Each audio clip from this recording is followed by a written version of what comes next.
Shine tech మీ ఇంటిని మరింత అందంగా మార్చాలనుకుంటున్నారా? స్పెషల్ అట్రాక్షన్ తో పాటు లివింగ్ కి perfect solution. UPVC windows and doors, Bontada group.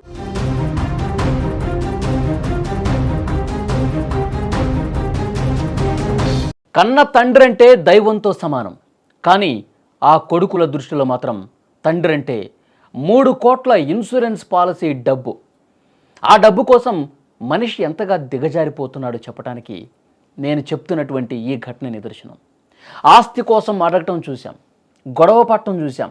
కానీ పక్కా ప్లాన్ ప్రకారం తండ్రి మెడకే పామును చుట్టేసి కాటు వేయించి చంపటం, నిజంగా ఇది వింటుంటేనే ఒళ్ళు గగురు పొడుస్తుంది. మనిషి అసలు ఎంతగా దిగజారిపోతున్నాడు అన్నది ఇది పరాకాష్ట. ఈ ఘటన తమిళనాడులో జరిగిన ఈ దారుణం దేశవ్యాప్తంగా సంచలనం రేపుతున్నటువంటి పరిస్థితి. అసలు విషయంలోకి వెళ్తే తిరువళ్ళూరు జిల్లా పోతత్తూరుపేటలో గణేశన్ అనే వ్యక్తి ప్రభుత్వ పాఠశాలలో ల్యాబ్ అసిస్టెంట్గా పనిచేస్తున్నాడు.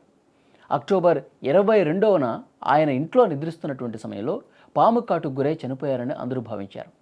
కన్నీరు మున్నీరైన కొడుకులను చూసి జనం అయ్యో పాపం అని చెప్పి, తండ్రి పోయాడో ఆ కొడుకులు ఎంత బాధలో ఉన్నారని చెప్పి అందరూ కూడా జాలిపడ్డారు.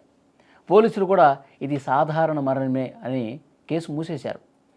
కానీ అసలు నిజం బయటపడటానికి ఎంతో సమయం పట్టలేదు. ఆ కొడుకులు ఎంత దారుణమైనటువంటి ఆలోచన చేసి తండ్రిని పాము కాటు వేయించి మరీ చంపారంటే ఎంత దుర్మార్గులు అన్నది అర్థమవుతుంది.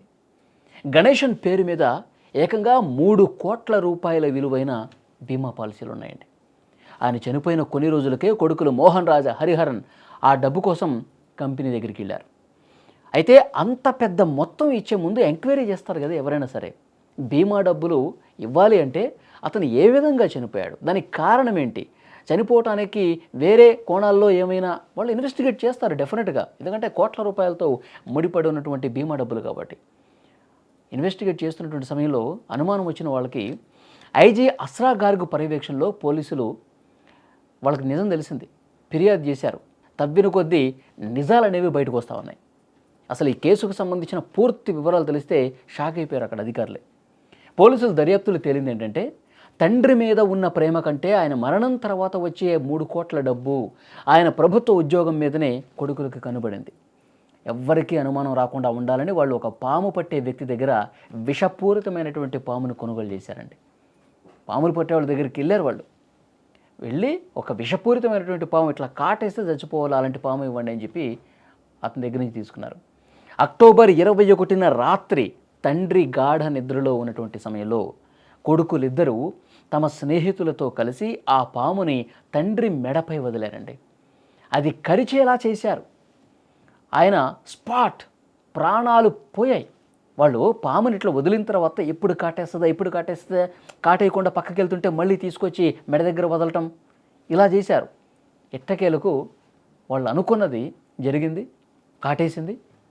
అదేదో సహజంగా జరిగిన ప్రమాదంలా మొత్తం కథలేశారు. ఆయన పాము కాటుతో స్పాట్లో చనిపోయాడు. అప్పుడు వీళ్ళ కథ స్టార్ట్ చేశారు. చూసారా, డబ్బు మీద ఆశతో కన్న తండ్రిని కాటేయించిన ఆ కొడుకుల కిరాతకాన్ని విని పోలీసులు కూడా షాక్ అయిపోయారు. విచారణలో నిందితులు తమ నేరాన్ని అంగీకరించారు. పోలీసులు తమ స్టైల్లో ఎంక్వైరీ చేశారు. మొత్తం చేస్తే వాళ్ళు భయపడిపోయి చేసిన తప్పును ఒప్పుకొని అక్కడికి పాములు పట్టేవాడి దగ్గరికి ఏ విధంగా వెళ్ళాము, వాడు ఏ విధమైనటువంటి పాము ఇచ్చాడు, స్నేహితులతో ఏం మాట్లాడుకున్నాము, మొత్తం ఆ రాత్రిలో ఏం జరిగింది మొత్తం కూడా పూసగూర్చినట్టు చెప్పేశారు. గణేశన్ కొడుకులు మోహన్ రాజు, హరిహరన్తో పాటు వాళ్ళకి సహకరించిన స్నేహితులు ఎవరైతే ఉన్నారో బాలాజీ, ప్రశాంత్, నవీన్ కుమార్, దినకరన్, వీళ్ళందరినీ కూడా పోలీసులు అరెస్ట్ చేశారు. ఎంత దారుణం చూడండి. ఏ చేతులతో అయితే తండ్రి గోరుముద్దలు తినిపించి ప్రయోజకులను చేశాడో అదే చేతులతో ఆ తండ్రి ప్రాణాలు తీయటానికి కూడా వెనకాళ్ళ వీడు. పామును కొన్నారు ప్రాణాలు తీయటానికి. వీళ్ళు అసలు మనుషులేనా? మనిషి రూపంలో ఉన్నటువంటి మృగాలు.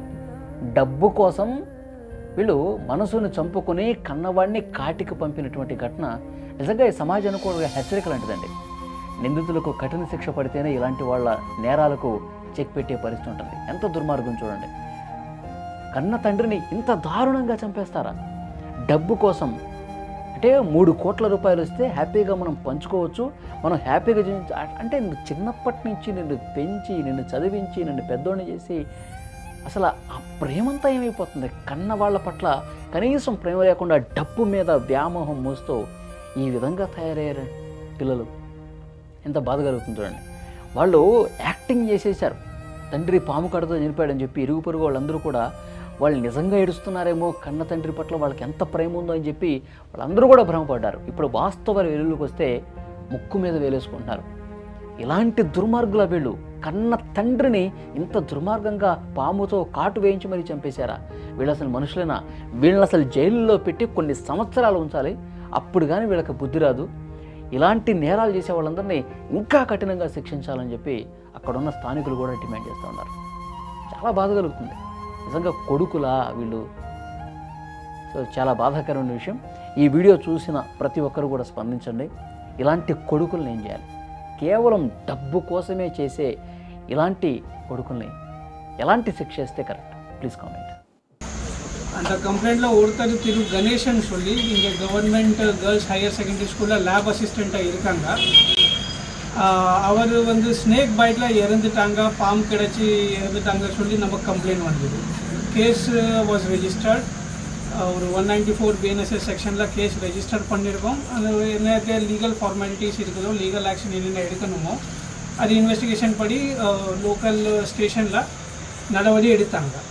இது விசாரிக்க நமக்கு என்ன தெரியுதுன்னா, அந்த கன்சர்ன்டு டிசீஸ்டு கிட்ட நிறைய இன்சூரன்ஸ் அவர் சப்ஸ்கிரைப் பண்ணியிருந்தாங்க.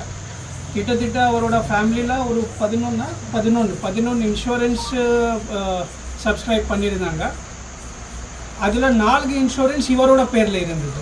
இன்சூரன்ஸ் கம்பெனி ஆல்சோ நம்ம senior police officials respected IG north zone Thiru Asra Garg சாருக்கு ஒரு கம்யூனிகேஷன் வச்சுனாங்க. பட் இந்த மாதிரி ஒரு கேஸில் ஒரு இறந்த நபருக்கு இத்தனை இன்சூரன்ஸ் இருக்குது, அதில் சிலவங்க சஸ்பிஷன் ரேஸ் பண்ணாங்க. ஸோ அந்த கம்யூனிகேஷன் படி நமக்கு இங்கே நடக்கக்கூடிய இன்வெஸ்டிகேஷனோட ப்ரோக்ரஸ் படி ஒரு எஸ்ஐடி கண்டக்ட் பண்ணணும், special investigation team. And the SID was led by DSP Tirumati Jayashree, Inspector Padirvet Tirumati Kasturi and Inspector Tangadurai of Korattur.